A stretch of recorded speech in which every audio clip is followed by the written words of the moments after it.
Welcome to another episode of Raven Stories. Yes, we love to listen and share stories of the day to day immigrant experience. As you listen, you may feel solidarity in shared experiences, empathy for the many highs and ultra lows of the immigrant experience. Most importantly, you just might learn as you realize that you were not alone. And if you were struggling in Nigeria, it doesn't necessarily mean that you'd struggle in Canada. And if you were doing well in Nigeria, it also doesn't mean you do well in Canada. Because I know a lot of people that came to Canada and they were struggling because they were doing so well in Nigeria and things were different. Yeah, and it's so painful when you watch them. And a lot of them end up. Okay, tell us about your YouTube and whether or not you're going to continue your YouTube. So my YouTube is I'm very passionate about like pregnancy and labor and all of that. And so I turned that into a YouTube channel. Hmm. And um I was doing that very hard. Actually, that what happened with that YouTube was that YouTube grew because so I had a YouTube that I tried before. That one was more personal, was more lifestyle, and it didn't really grow well. Yeah. So when I wanted to try this other YouTube, I was like, well, I don't even know if I'm going to make any progress with it.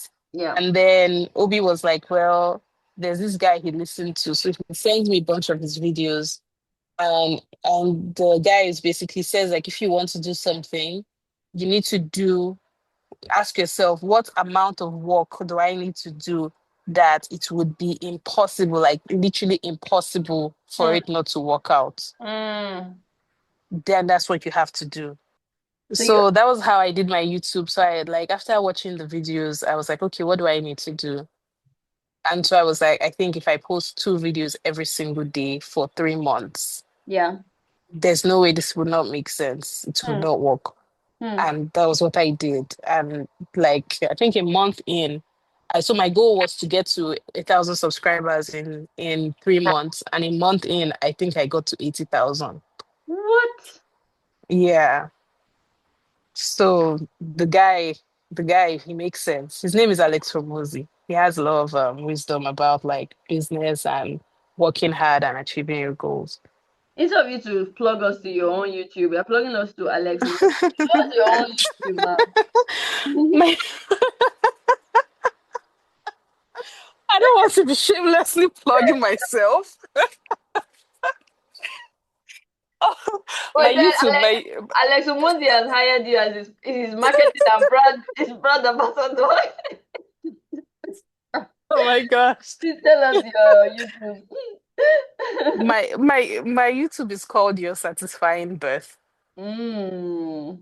Well, you know this, but I also want our audience to know this that I feel so strongly that my birth journey, I thank God for my birth journey, but you were so pivotal. Like I had a satisfying birth experience because I had you in my corner. Like Mm, you are my internet doula sister, like every mhm. single step of the pregnancy, you were there.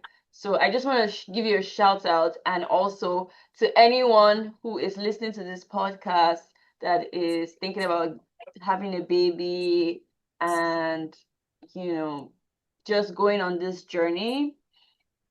Deborah doesn't like to have too many friends, so currently all, but watch her YouTube channel and you will learn so many things. Your satisfying birth. Okay.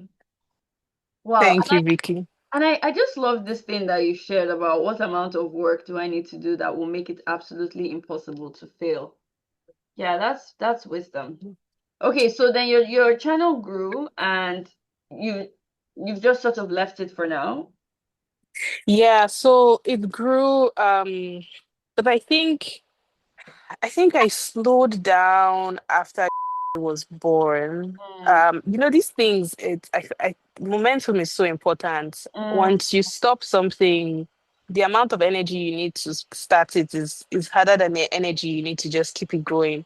So Mm, I sort of just fell off of it around when I got pregnant because I was so sick. mm, In the first trimester, I was so sick. mm. I've just not pushed myself to go and continue.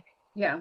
Um, and I keep saying I want to, but I know like I need to. If I don't push out maybe the first three videos, I think if I push out three videos, I'll get back into the groove of things. But those first three, that's what I've been dragging my leg for how many years now. Yeah. So that's the situation. And then there's also time.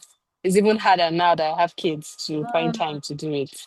And speaking of having kids and that shift from like us being teenage girls to becoming Hmm. like grown adults to mothers, like what has that been like for you and how has your identity evolved?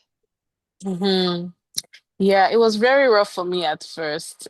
Um, I thought, I think also because of the work I was doing as a doula, working with pregnant women, and Mm, how I had a lot of aunties giving birth because my mom is the oldest. So mm, I think I became too confident. I didn't understand that there's a difference between pregnancy and labor, which is where I feel like I know a lot, mm, and actually raising the child. And there's also a difference between like babysitting mm, and being the one responsible for this child all the time for the mm, rest of your life. mm. And so that weight was very heavy on me, just feeling like I was always on. So I actually struggled a lot transitioning from not being a mom to being a mom. It was a huge struggle for me because like everything that I thought, how I thought it would be wasn't how it was. Mm. And it just really shook me. Y- But You know, I remember when you told me you were going to be a doula. mhm, And I was like, in my mind, I remember thinking, Deborah, you're going to be a doula, but you've never had your own kids. Like, don't you need to have mhm, the experience of your own kids first? mhm. But I mean, you showed me that that's not necessary, and you're such a great doula. But then it's that realization that you can be something, but if you've never walked in the shoes, it's Mm-hmm. it's not you don't get the full picture. Mm-hmm.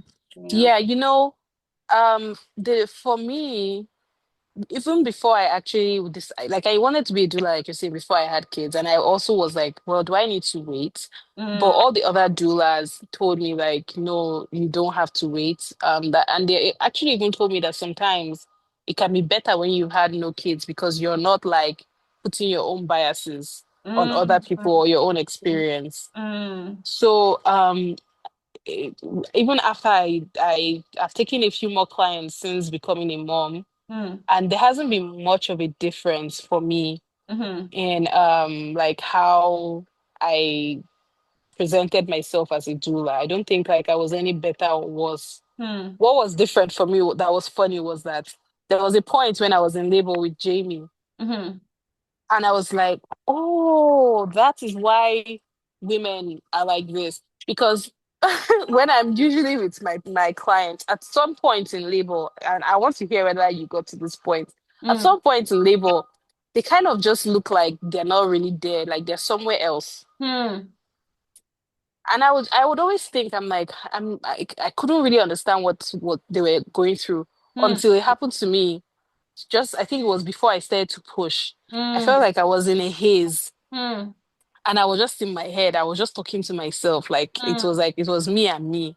And mm, I remember thinking to myself, like, oh my gosh, when is this going to end? I just want to sleep. I'm so tired. mm, And then and now then I became conscious of my environment. I was like, wait, I feel weird. I feel like I'm in a bubble. And mm, then I was like, oh, this is what where those women usually go to that I'm like, where are they? mm, mm. Did you experience anything like that?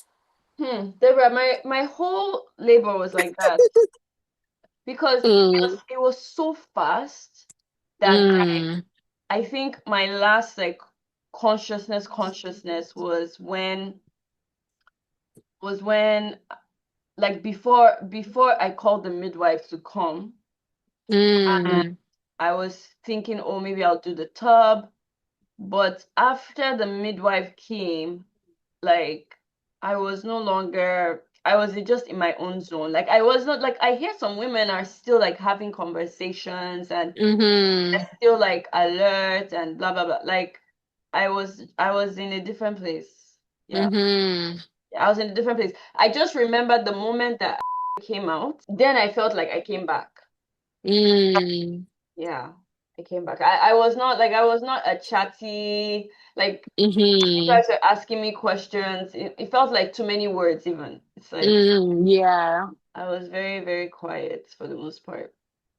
No, I mean I was groaning in a lot of pain. My mom said I Mm. was wailing, crying. Like, that's called groaning. But yeah, just I think that some things you just see fuller picture when you go through it. It just makes Mm-hmm. sense. Yeah, no. So yeah, it was a big shock for me becoming a mom. But because I then knew what to expect, I going from one to two was a lot easier for me Mm, than going from zero to one. mm. Yeah. And what about community for your babies? Because you were saying earlier how you're one of the first in your circle of friends to have children. Mm-hmm. Yes, yes. That made it hard for me in terms of like having the proper identity shift because I just there was a disconnect for me somehow. And I remember there was a time when I was struggling and I was telling Obi and he was like, because you've not accepted, like you've accepted, but you've not like fully accepted that you're a mom and this is your life now. Mm, And I was like, I guess it's true because I would be like, yeah, why can't I just eat my food in peace? mm, Why do I have to eat and you have to be standing or you have to be eating fast? And I'm somebody who like when I want to eat, it's a whole ceremony. Everything must be perfect. I will not eat if I want to eat chicken and rice. I will not eat that rice until the chicken is ready. And then if I want juice, the juice must be there and everything is set in the perfect way and it's very beautiful. And then I'll eat. So now that you have 5 minutes to eat or the child is screaming, it was so difficult for me. I'm like, I just want to eat my food and just Wait, enjoy my food. you're really giving me potty vibes. Like your ajabota level is like really high. Oh no. You're like, oh, that chicken, I can't eat it until the rice is ready. I cannot eat the rice until the chicken is ready. I'm like, you're not hungry. That's so. But now, like I think I've made my peace with it now. And in Mm, terms of community, I before I became a mom, I used to see people that would say, like, yeah, when you become a mom, you lose friends. Your friends don't want to come around anymore. mm, But that hasn't actually really been my experience. mm, Even the friends that aren't married or don't have kids, like, they are excited to come around. If they can't come around, they call me. mm, Even my friends, like, my friend Precious, I think she was like, should we still be inviting you to things? I was like, please invite me. I will probably say no to most of them, mm, but the ones that can come, I will mm, come. But it's nice to know that they are still sending me the invitation. So, like, I mm, see all of things, like they've put me on the group chat. I see them when they're planning, let's go here, from here to here to here. And I'm like, just send me pictures. I can't come, but send me pictures. So I mm, haven't really felt that way. And, even when I was pregnant, people would bring me food, my friends would cook food. Precious brought me, she was like, which food should I bring for you? I'm like, my iron is low. She's like, okay, I'll bring you a four with veggies. So I mm, didn't really feel that way. But at the same time, because they also haven't had kids, there's certain things that if I complain about or I'm saying this is fun or nice, they can't really relate to it. So I mm, still had to like look for mom friends, mm. which is why I was so, so happy when you told me that you were also pregnant. 'Cause my first Yeah. pregnancy was with another friend. And Mm. so I was sad that she wasn't pregnant this time. And then you told me you were pregnant. I was like, thank you, God. I'm not doing it alone again this time, too. Yeah, that was the best part. That was okay. I shouldn't say that was the best part. That was one of the best parts of being pregnant with Ari. Like, I think it makes a world of difference, like being pregnant together with your friend.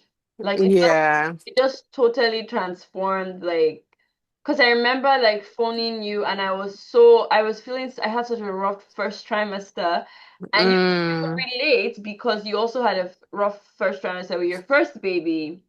And Mm-hmm. just the whole journey, you were Mm-hmm. about 6 weeks ahead of me or a few weeks ahead of me, and just like, Yeah. yeah, okay, this is what's happening, this is what's happening. Yeah, those are really precious times. Yeah, I remember when I gave birth and I told you you had so many questions. You were like, "So how did it go?" And I like literally the day, I think I called you like maybe 3 hours after. Yeah. You asked me, I was like, and my mom was like, "Who's that?" I'm like, "It's Victoria." She's like, "Oh." She's like, "The person is asking you with so much detail as if they're about to go and give birth right now by themselves."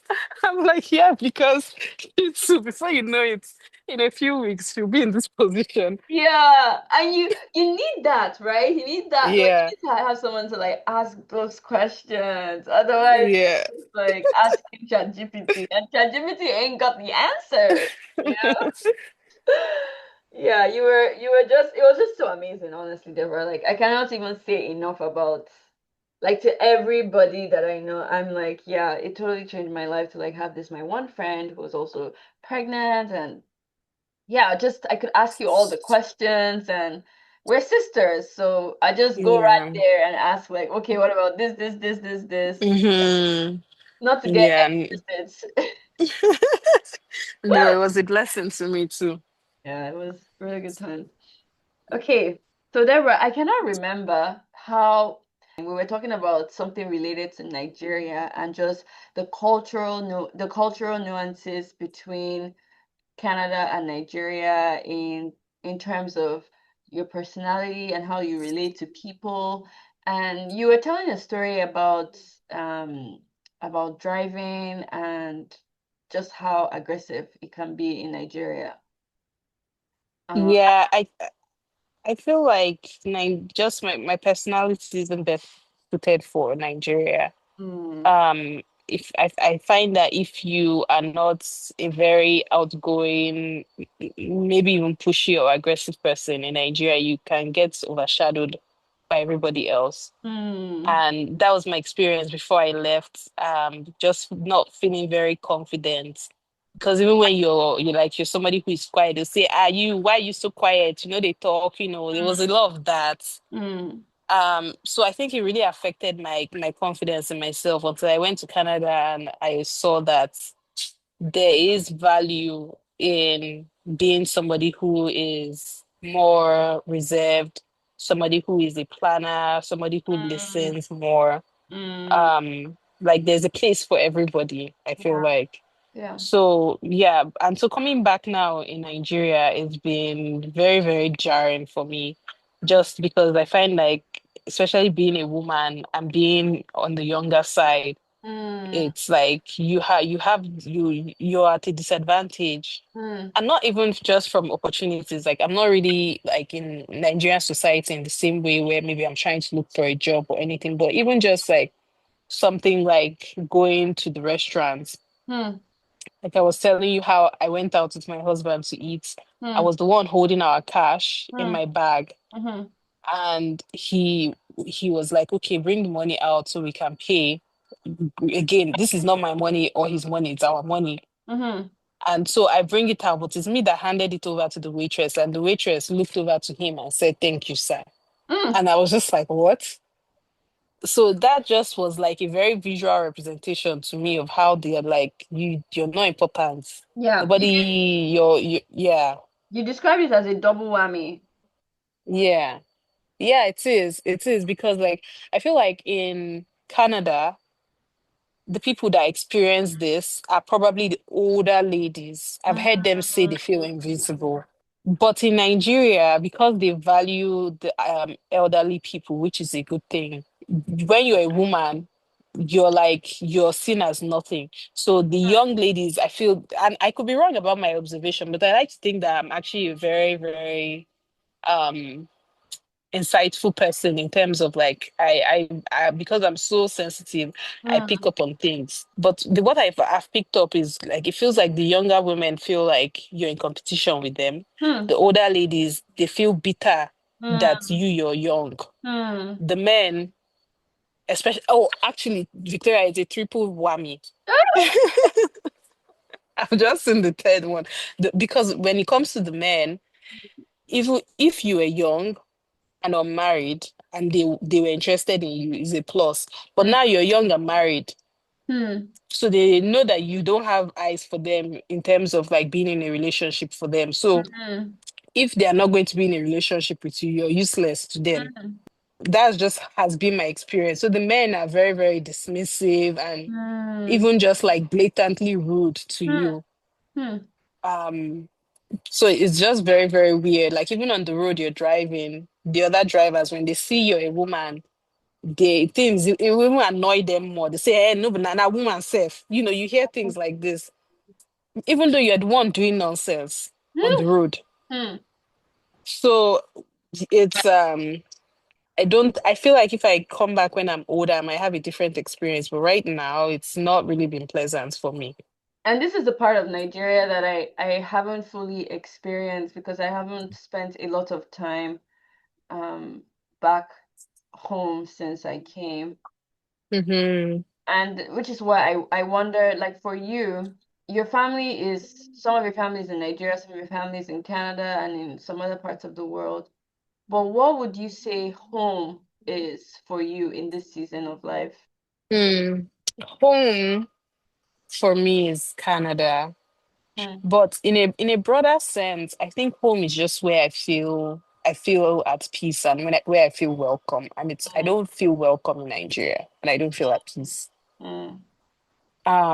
So Canada feels more like home to me. Hmm. But also I guess it makes sense because I've spent all of my adult years in Canada. When I was in Nigeria, I was a child. And now your sons will grow up hopefully with a taste of Nigeria, but in Canada. And Hmm. do you see how do you envision that their life will be different than yours? I think just the opportunities that they will have. Hmm. Um, think there will still be enough Nigerian influences on them. We will probably visit a lot.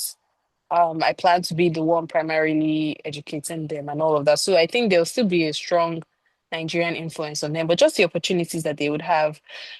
Because like my husband, he's really into basketball and he talks about it sometimes, like what might have happened if he grew up in Canada. Like maybe he would have had a shot at being in the NBA. I mean, who knows, right?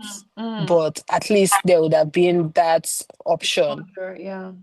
So, yeah, I think that would be the main difference for them, just the kind of things that they would have available to them that we didn't have in Nigeria. Mm.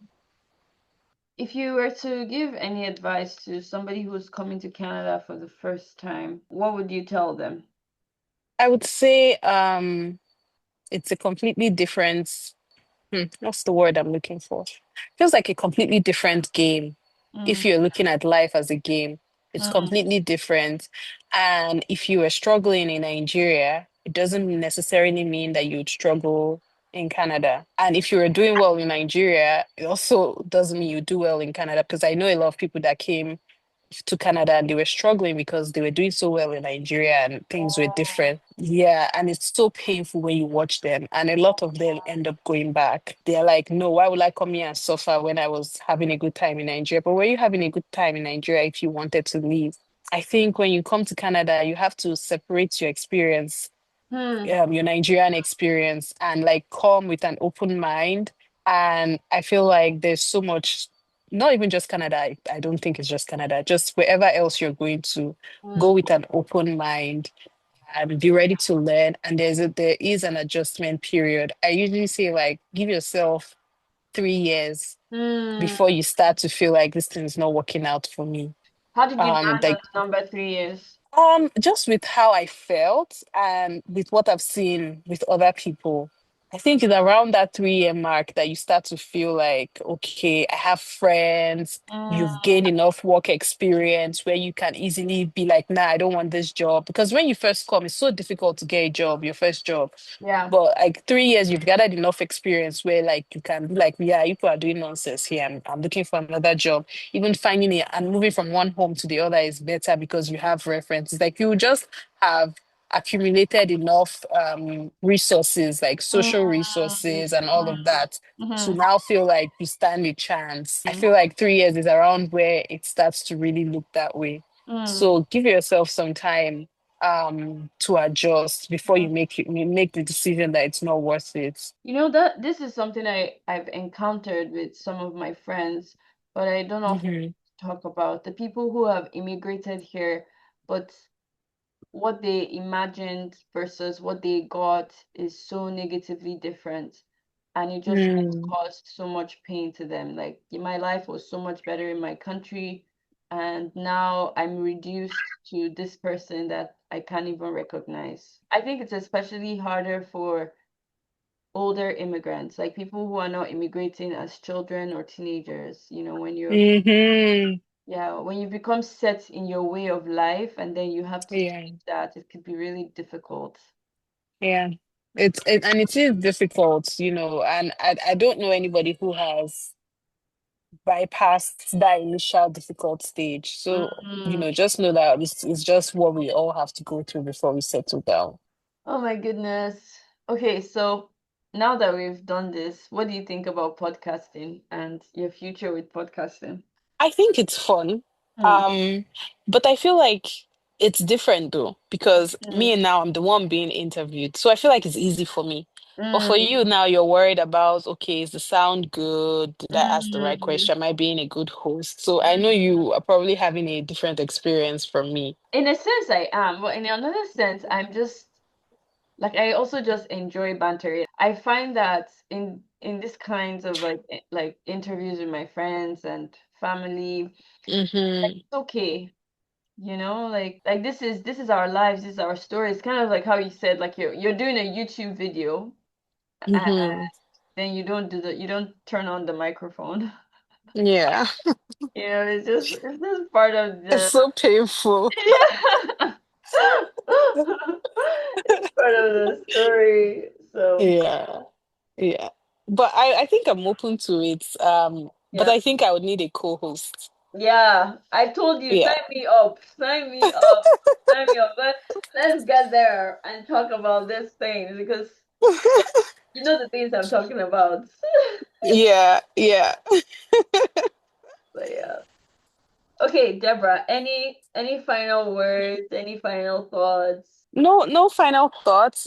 This was fun. Yeah, I'm glad we got to do it and we got to catch up. This is really good. And I'm excited for people, like especially when I think of the people, usually, the people that are trying to leave are people that have had a hard time and they're seeking a better life. I'm yeah, really excited for them because there's so much to come.